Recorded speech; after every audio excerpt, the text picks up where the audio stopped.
Greetings, royal family. I am biggity back. All right, you read the title. Let's get into it. Queen Sugar. Whew, things are just getting crazy. All right, so this episode, was a little heavy. We got some new information, so let's dissect this, pick this apart, and let's share our thoughts. If you are new to my channel, greetings. My name is Royal B, and this is the Royal Family. Kick back, relax, because it's Queen Sugar time. So we're going to dissect this, and the Royal Family is definitely going to share their thoughts and give me their opinions, okay? Are y'all ready? All right, here we go. So the episode opens up with Nova and Micah.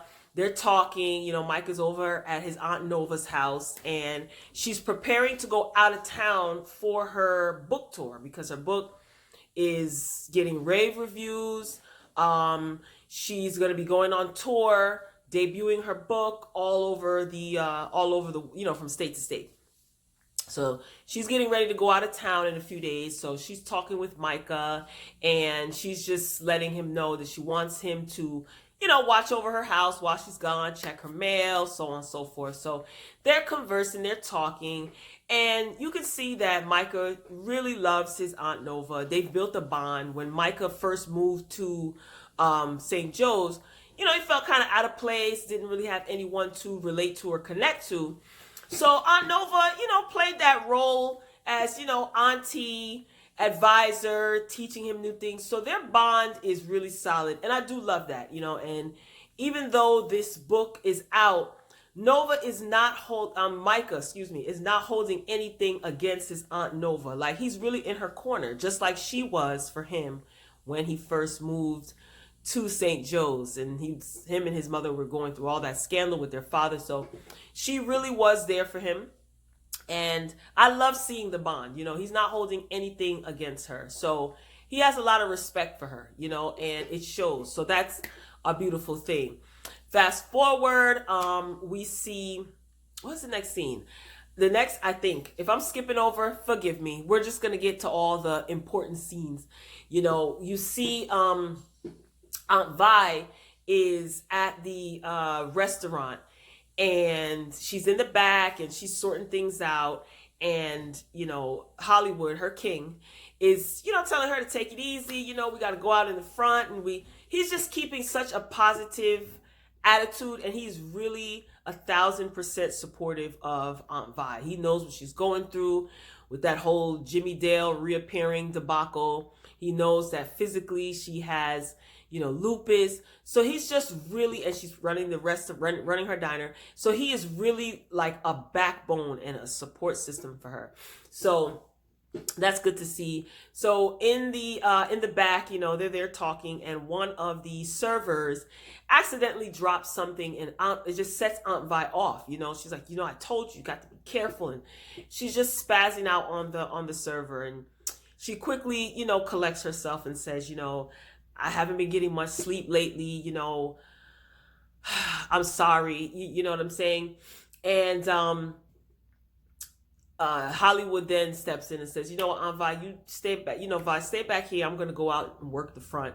And he goes out and, handles the front in the diner. You see Ralph Angel walk in, and Aunt Vi is just like so agitated, and she says, what you doing coming through the back door? And Ralph Angel says, the police or the cops are out front. So I'm saying to myself, cops? What the heck are the cops doing at, Aunt Vi's diner? And I'm thinking this is about to take a turn, you know what I mean? Come to find out, cop is code word for Nova. So the server girl that Aunt Vi just kind of spazzed out on goes out into the front and stops Nova from coming in. She explains to Nova, listen, you can't come in here. You know what I mean? And Nova says to her, can you please tell Aunt Vi, Hollywood, somebody that it's me, I'm here? The girl says, look, Nova, nope, can't do that. Anytime I mention your name, I get a hand in the face, I get a short response. So no, sorry, girl, you can't come in.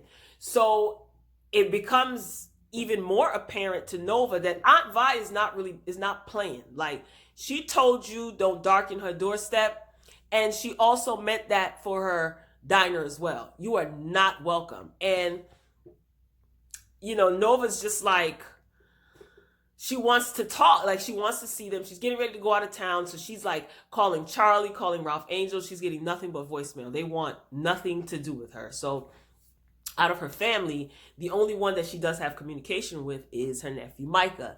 So we then see what's her name? Charley. We see Charley visit the clinic. She goes to the clinic where her boyfriend, I don't remember his name, Romeo, whatever his name is. And he's basically a physician's assistant. So he's helping out with this makeshift clinic so that the migrant workers can basically get, health screenings, or if there's any injuries or anything like that, they will be treated and not have to worry about going to a actual hospital and possibly facing deportation, because a lot of the workers are there, with no papers. You know what I'm saying? So, everything's running smoothly. Micah walks in and he's just like, hey, what's going on here? So, he's introduced to Romeo. Charley introduces him, and this is the first time that he's meeting him. They shake hands. Micah's looking a little confused, like, what's this going on? Because apparently that clinic is in the old house, I guess the first spot where Charley set up shop when she first moved back to St. Joe's. So that whole area has been turned into a makeshift clinic. So we see in the next scene, Ralph Angel. Ralph Angel has a reentry program. So he started a program, named it the Earnest Border Loan Reentry Program, basically for former inmates to have a place to work, and they don't have to work. They get paid. They don't have to worry about falling back into that lifestyle. You know what I'm saying? To possibly risk being put back in jail, right? So Ralph Angel and his fine self is giving a speech. One of the gentlemen asks, about the pay, and Ralph Angel makes a point like, I would rather, what other choice do you have? You know what I mean? Like, yes, this may be a little bit of money, but I'm trying to keep you brothers out of jail. Like, I know what it's like. Ralph Angel went to jail. He's trying to help you brothers out. So, he told them that there's pie and coffee. Go ahead and do some paperwork. So they're going in and getting themselves together. We see Charley meet up with, I don't know if it's her assistant or a blonde-haired lady that basically is giving her the inside scoop as to what's going on with the Landrys, with this misappropriation of funds and what's going on at these board meetings, because Charley has a share in Landry Enterprises or whatever it's called, but she's recently been left out of board meetings. She notices that like the meetings that they're having, the times are not right, and funding is like disappearing. So whoever this lady is kind of gives her the inside scoop and says, look, this is what's going down. The lady who currently has a Senate seat, or a seat in the Senate, is stepping down, and Jacob is Francine. Is that her name? Francis, that's her son. So Jacob is basically going to be running for that Senate seat. This lady also lets Charley know that the Landrys are planning on, they bought up all of this land, and the reason why is because they're going to be building a road.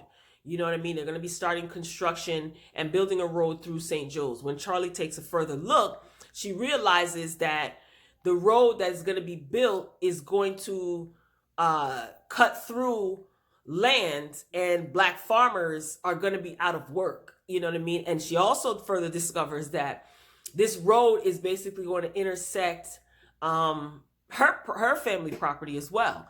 So she's not feeling that.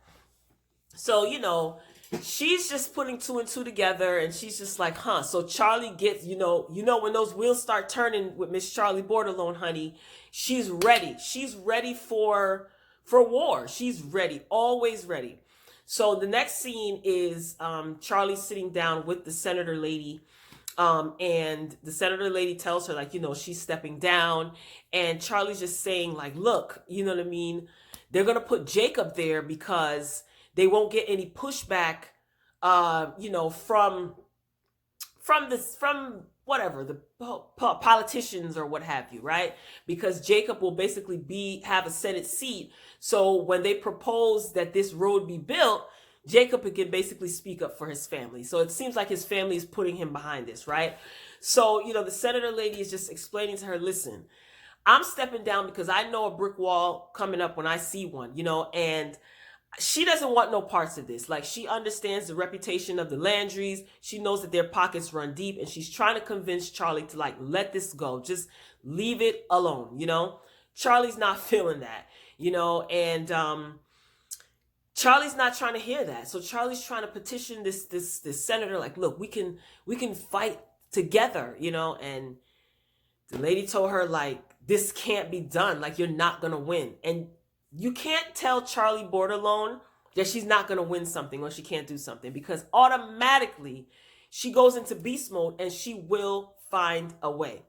After that conversation, Charlie goes to visit Francis, whatever, Jacob's mama. And she receives a text from Davis, her ex-husband, saying that, hey, I want Micah to meet his sister. Is that cool? She texts back, okay. She proceeds to meet with Francis. Francis, good to see you. What's going on? Glad you're back in town, and, she basically confronts her about the fact that, you are going to be building this this road, and you're going to be putting tons of black farmers out of work. And Charlie said that that's her concern, And of course, Frances, with her arrogant self, says to Charlie as she sips her wine, 40 years ago, someone like you wouldn't even be worthy of cleaning toilets or, in this place. And she says, you're not like them. I read your sister's book. And, you've conquered LA, you turned a basketball player into an empire, She said, I think you know how capitalism, works. So Charlie's laughing. She's saying, you think that what my sister wrote in the book gives you an inkling of what I can do? She said, please. She said, what do you think I'm going to do when Jacob decides to run for office? And she said, yeah, I know about that too. Now, when Francis, Jacob mama, whatever her name is, said, you're not like them, I realized that she was referring to the servants, because there was a black gentleman that came up to Charlie, approached her with, offering her a drink, and Charlie refused. She said, you're not like them, and I read your sister's book. I guess kind of giving her a backhanded compliment, I guess. You know what I mean? After saying to her 40 years ago, you wouldn't be worthy of cleaning toilets in this place. And I don't know if she meant that you wouldn't be worthy of cleaning toilets in this place because you're half white. Maybe that's what she meant. But then she said, you're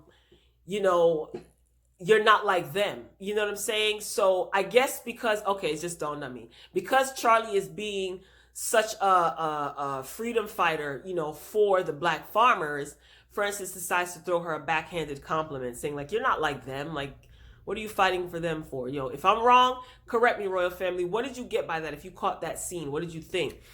Get down below, share your comments. So Charlie basically, just let her know, listen, you don't know who you're dealing with. Like, yes, the Landrys have money, but Charlie has money, yes, and Charlie has the fight. Like, she is a pit bull in dress pants, okay? So she did not leave there timid or scared, and she basically just let Francis, Jacob mama, whatever her name is, know that I am basically something to be scared of. Like, I don't know what you think this is. And I think that she may chew Jacob up and spit him out, because I think Jacob still has the hots for Charlie, right? Doesn't he? So he's soft. He tried to warn her to stay away from this. Like, you have no idea. But like I said, you cannot tell Charlotte Charley bored alone, that she cannot do something, that she's not wired like that. You tell this woman that she can't do something, not only is she going to do it, she's going to conquer it and plant her flag at the top. So I am interested in seeing how this plays out. You know, I used to say to myself, man, you know, Charley, you just really don't know when to leave well enough alone. But I'm rooting for you in this situation, because I really want to see the outcome of this. I want to see how this is going to come out. Now, I believe that there is more that is going to come out that maybe Charley, Aunt Vi, and the rest of the family may not be ready for. But yeah, so, you know, I'm curious to see how that goes. Now, going back and reversing and fast forwarding a little bit, there was a scene where Aunt Vi kind of like apologized to the young lady who she spazzed out on. And she said, you know, you're such a hard worker, and, you know, I appreciate you. And she gave her a little, I think it was a piece of pie. And she said, you know, go out there and take a little break before the lunch rush. Now, when Aunt Vi was getting ready to go out in the dining area, she heard Prosper talking. Prosper was at the counter eating with two other people or what have you. And she heard him talking about, I think he was talking about his wife and how he missed her. Before Aunt Vi pushed the door to go out, she had a little spell, like where she looked like she became dizzy or faint. And she heard Prosper's voice, and it kind of echoed and got loud. Royal family, help me out. Let's talk about that. What was that? Was it that the voice reminded her of Jimmy Dale? Was she afraid that Jimmy Dale was going to show back up again? That just dawned on me. Eureka. Was she afraid that Jimmy Dale was going to pop up? Because the way that she looked up and then she came to her senses, I guess, and went out and was just talking like nothing happened. But that little spell, what was that? Was that like a post-traumatic stress anxiety attack because maybe Jimmy Dale was going to show back up, or she thought that was him? Did it remind her of something? What was that? Tell me what you think at that scene. So she went out, you know, she talked to Prosper, and he was just saying how he misses his wife. And then, you know, he left. There was another, what's the next scene that I wanted to talk about? Darla. Darla gets her paws on that book. Don't worry, I'm going to get to Nova. I'm going to get to Nova. Darla gets her paws on that book. We saw a scene earlier where she was, some guy that she's dating, very handsome guy. You know, he's playing records and things like that, talking about the sound of music on vinyl, so on and so forth. So Darla just seems very withdrawn in that scene and timid, and they were dancing, and you see she put her head on his chest, but she just seemed very timid, withdrawn, like she was forcing herself to have a good time. What was that about? Is that does she miss Ralph Angel, and you know, she's trying this new dating thing? Is the book on her mind? What is that? I think she misses Ralph Angel. I really think she misses them being together. What do you think? Let me know. So Darla gets her paws on the book. So of course she goes to the chapter that talks about her. She was reading it, and you know, just the wording, you know, the wording that Nova uses in the book, it really creates, like, you're able to picture yourself seeing Darla laying down with a dirty John, as Nova wrote in the book, on top of her, stinking of alcohol and cigarettes, with her baby discarded in the corner, asleep. That's not the word she used, but, you know, sleeping. Like, oh my God. When I read that, like, my emotions took over. I was like, oh my God. You know what I mean? Shout out to Ava DuVernay. This is just such good writing, right? Anyway, so Darla becomes furious, and the next scene, you see her coming through Nova's door, okay? So she just basically said to her, how could you do this? You know, Nova's telling her, look, I did things differently with you. I didn't use your name. I totally hid your identity. And Darla is like, anyone with half a brain in St. Joe's will know that this is about me. Did you ever once think about how this is going to make me look as a mother. You know what I mean? You're bringing up my past. You're talking about that I used to steal to feed my addiction. You know, you bringing these things up from my past is going to affect my future or my present. And how do you think this is going to affect Blue? You know what I mean? How do you think he's going to look at me as a mother? You know, she said, Nova tried to do some damage control, and she just started talking about how, you know, your story is one of triumph and overcoming and blah, blah, blah. Darla is not trying to hear that. You know, she just basically told her, I don't ever want you to come around me or my son Blue. And she said, you know, you are lower than I ever was, you know, just telling her you don't have the right to expose people's pain like that. You know, you are lower than I ever was. And she darted past her and out the door. And Nova was looking confused, right? Like the look on her face was one of confusion. And it's like, girl, Nova, what do you not understand? Like, you know, so at this point, she should be used to everybody like coming at her and blacking out on her. And yeah, Darla was definitely hurt. So, all right.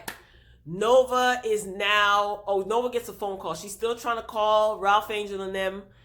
Nobody's answering. She's leaving for her little book tour in 2 days. No one's answering. She's getting nowhere. She gets a call from her publicist, I assume, letting her know that, you know, New York Times, it wants you to go on tour to all of these different cities for 6 weeks. And she's excited. And again, another bittersweet moment because you're getting all of this notoriety and you cannot, it's at your family's expense, number one. Your family is done with you.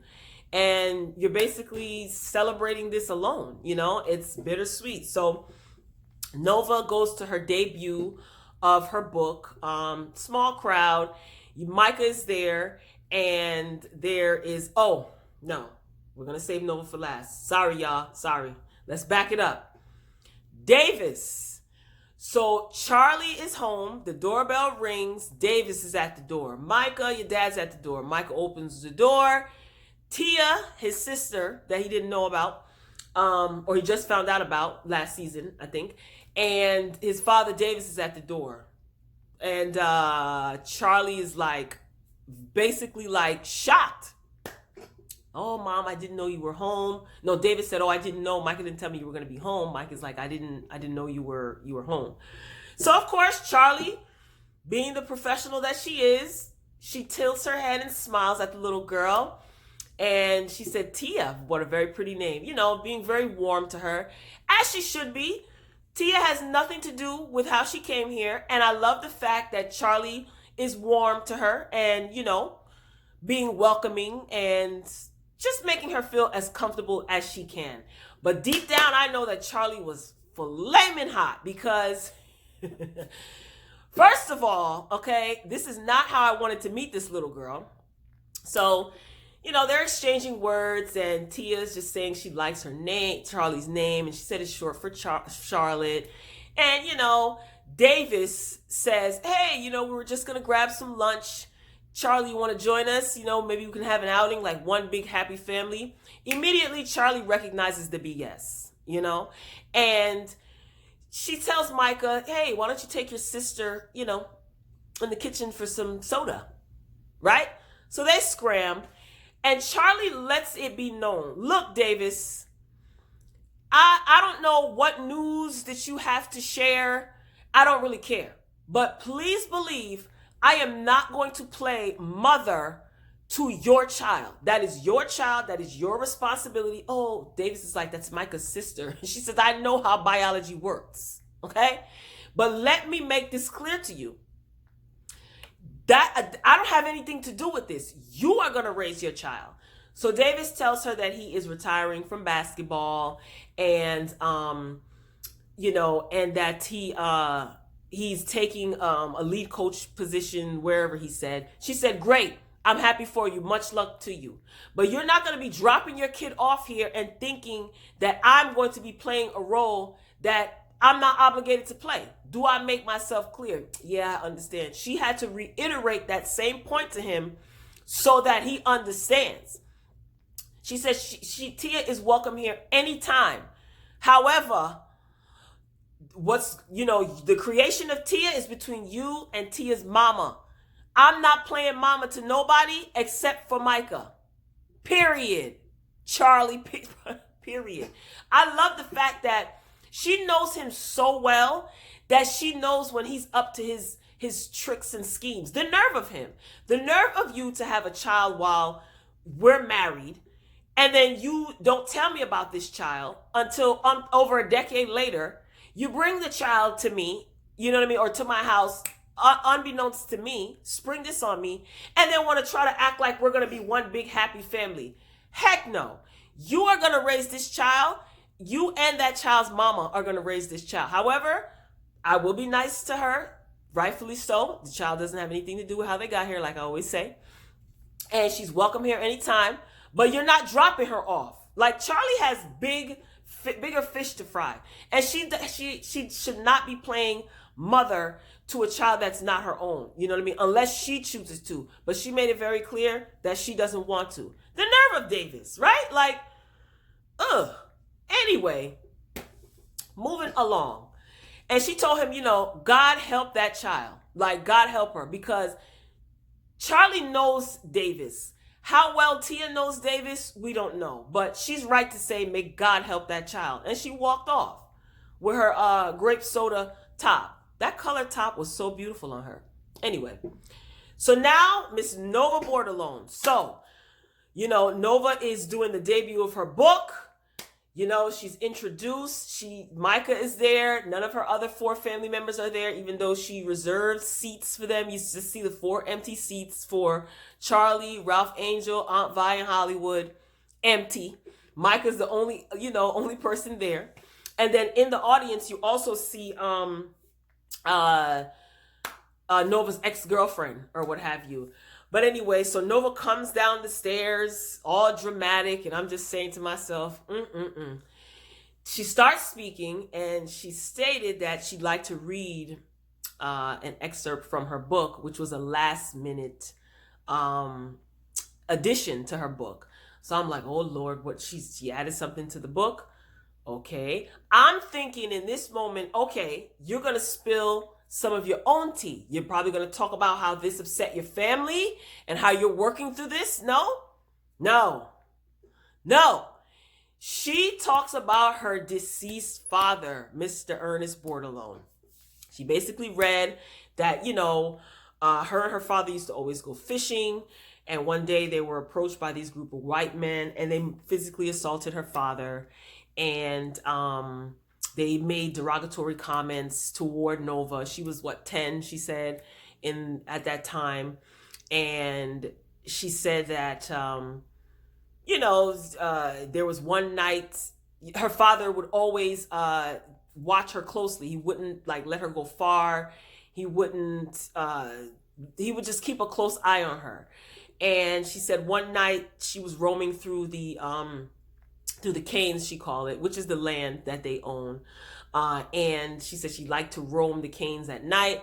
And she saw her father digging a ditch, digging a hole in the ground. And there was a black, she said there was something that he pushed into the hole that he dug. And she said, he wasn't aware that she saw him, that she saw him. And she never asked him about it. And she said that the only thing that she knows is that, she never saw those white men again, and her father never took her fishing again. So everyone proceeds to clap. Now, obviously, she's alluding to the fact that, her dad got rid of one, if not all, of those men who assaulted him and made derogatory comments toward his daughter, towards Nova. So we see after that, Nova signing books, and the ex-girlfriend comes up to her and talks to her saying, I'm doing well. I'm glad to see you doing good. Congratulations. Hey, if you want to meet up, yada, yada, yada. I'm fast forwarding through all of that. You guys saw it. You know what it gives. I want to get to Aunt Vi. Okay. So Micah comes home and tells his mother that, the book debut was great. And I like the fact that even though Charley is rightfully so ticked off at her sister not speaking to her, she doesn't keep Micah away from her, because she knows that they have a strong bond and they have a good relationship. So I can respect that. But he did mention to Charley that there was a piece of the book that Aunt Nova added that is not in the manuscript. So he tells her about it. And Charley's like a little confused. Why, oh why, did Applehead Charley and fine Ralph Angel go to Aunt Vi with this information? Okay? Aunt Vi is the matriarch of the family, of course. You know, she knows a lot more than she's saying, obviously. But she is really going through it. You know, she's really going through it. And I just feel like, yes, Charley wanted to know. I think Ralph Angel wasn't really aware because I think she was telling both of them. But Charley gathered them all together. And Aunt Vi was in the diner. And Charley starts to tell Aunt Vi, hey, you know, Nova put this in her book. And Aunt Vi was like, I thought we were done with Nova. Okay. So she tells her Aunt Vi about this fishing story. Aunt Vi said, I don't know what you're talking about. But you could see that she is really had enough. Like she is ready to just spaz out, you know. It's like, how much can she take? She can't take this, you know. And she just basically says, you know, not every dark corner needs light, you know. And she said Jimmy Dale was her dark corner. And you can tell that she just hates the fact that his name and his presence was even brought back up after all these years. She's really having a hard time shaking that, you know? And she just basically told Ralph Angel and Charley, look, I don't know for sure, but all I know is 1 minute, you know, my brother was this way and had issues with those men, and the next minute he wasn't worried no more, you know? And she says, you know, like I said, not every dark corner needs light. And some people, did my brother have a burden that he carried to his grave? Probably so, but he has every right to, you know. And Ralph Angel tried to interject and say, you know, he didn't have to carry that burden alone. Aunt Vi said, what if he wanted to? You know what I mean? Everybody has the right to keep what they want to keep. You know what I'm trying to say? And she says, you know, you got to have something to talk about on Judgment Day. So it's just like, Aunt Vi is like, it's too much for her, because I think that she knows very well what happened, but she's not going to give too much because it's going to be her reliving this pain, right? Oh, I'm at 32 minutes. This is long. Sorry, y'all. I'm trying to get every nook and cranny, right? Just bear with me. And, you know, we see, what's her name? Aunt Vi is in the bathroom. And she's going to take a bath, so she says. And Holly was like, baby, you know, you come into bed. And this was it for me. Like, this scene was very emotional. And she's like, oh, you know, I'll be in a minute. You know what I'm saying? I'm going to take a bath. And you hear her crying in the bathroom, right? But this is not like a cry, like sniffle. Aunt Vi's soul, that's pain from deep in her soul. Like, she let that out from the depths of her belly. That wailing, she tried to cover her mouth with the rag or the towel, and it was just, oof. Like, that's pain coming up that has been buried, pushed down for years and years. And it has nowhere else to go, Aunt Vi. You know, Iyanla always says some things have to come up so they can be healed. And I know that this is not the way that Aunt Vi wanted these things to come up, but you can't, secrets never stay hidden. You can only bury certain things, but for so long. And that wailing that she did, that sobbing, that crying, that was all that pain from deep down, man, that she's been burying for years and years and years. And Hollywood was about to get up, and then he sat back down, and you could see just sorrow all over his face, because he knows that this is affecting her.